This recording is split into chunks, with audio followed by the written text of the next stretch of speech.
So my name's John Hillary, I'm the Executive Director of War on Want.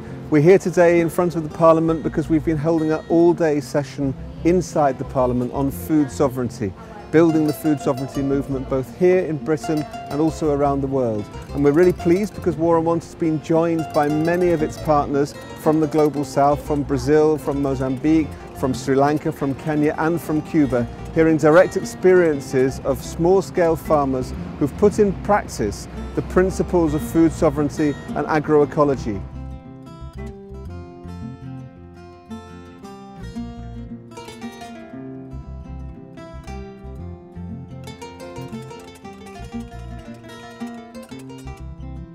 In Sri Lanka, where it's a small island, they use their ecology, they use the sunlight that they get free, they use microbial activity on the soil, recycle all organic matter, and also soil conservation is essentially done. And by doing this, they reduce the cost of production.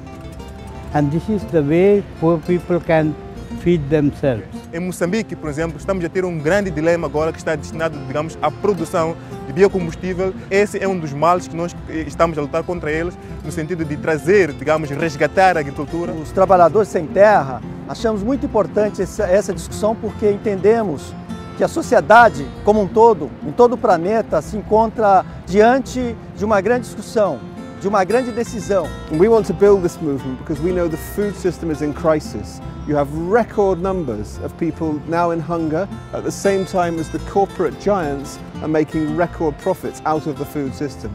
Food sovereignty is the most essential way of overcoming hunger in the world. Portanto, as alternativas baseadas em políticas neoliberais destroem, de certa forma, a agricultura. Esse modelo de exploração da agricultura capitalista que está comprometendo a alimentação de todo o povo do mundo, está comprometendo a biodiversidade e o meio ambiente. It's the way where people use nature and nature's free gifts in order to produce their own food. The way they want to do it, where they want to do it, how they want to do it, has to be decided by the people. It should not be allowed to be decided by big multinational corporations.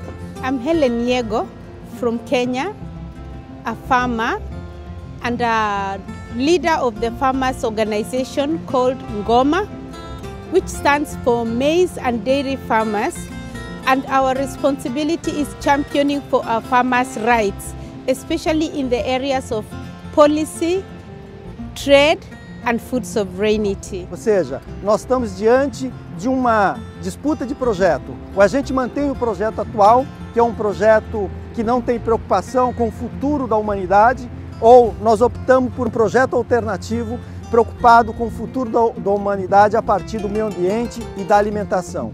We are organized as small-scale farmers producing our own food, campaigning and sensitizing ourselves to produce our own traditional foods in order to curb food insecurity in our country. Por lo tanto, la agroecología, creo que Cuba es una demostración de que agroecología sí puede ser la solución a la comida del mundo y sí puede ser, y para mí no es que puede, es que es la única solución a una soberanía alimentaria de un país. Nós estamos propondo um projeto em alternativa a esse modelo de exploração capitalista, que passa pela discussão da soberania alimentar, passa pela soberania dos povos, a sua liberdade, a democracia. The whole world has to unite and recover, restore nature so that nature will look after us. And we call this healing the earth.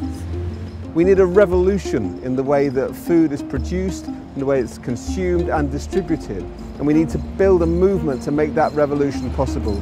So we believe that food sovereignty is necessary, food sovereignty is possible, and the fight starts here and now.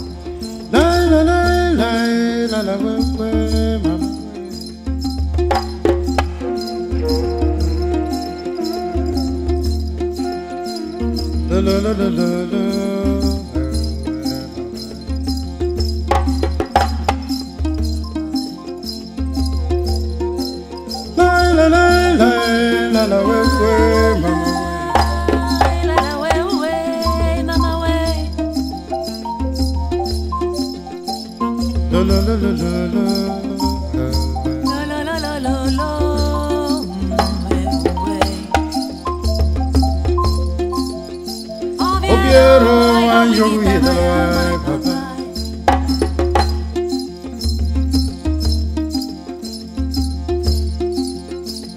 Obiero anto wanne anjogu idalai papa.